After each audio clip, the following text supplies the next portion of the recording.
Another word problem example here, and again I wrote my words out so you don't have to watch me write. The stained glass window below is made of several small squares, and all of these squares that you see in theory are congruent. Now I know my diagram doesn't exactly look like it, but we have congruent squares here. The side of each square is 5 inches. What is the perimeter of the window? If I look at my square here, just to pick one of my squares, again, pretend that this is a square. The length of each side is 5 inches.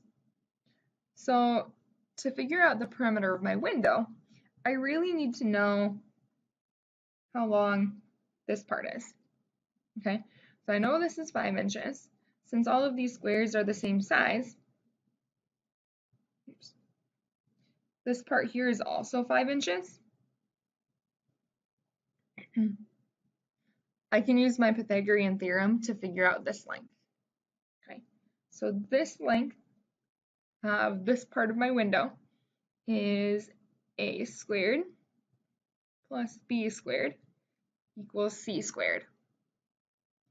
And 5 squared is 25 plus 25. C squared is 50.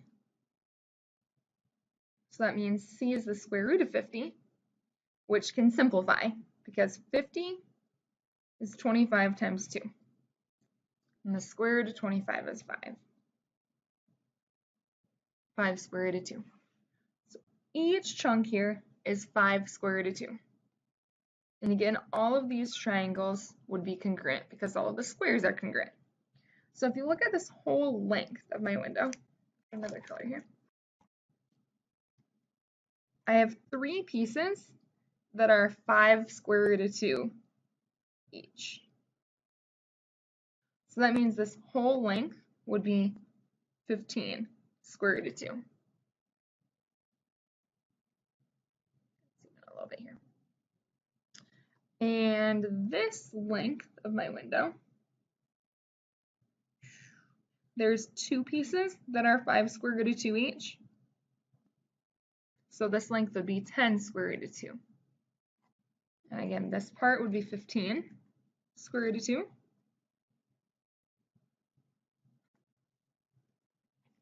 And up here would also be 10 square root of 2 for the whole length. So add this together to get the perimeter. 10 square root of 2 plus 15 square root of 2 plus 10 square root of 2 plus 15 square root of 2. We get 10 plus 15 is 25, plus 10 is 35, plus 15 is 50 square root of 2 inches for my perimeter. These word problems really just have to use Pythagorean theorem a little bit, but then it's just adding and subtracting radicals.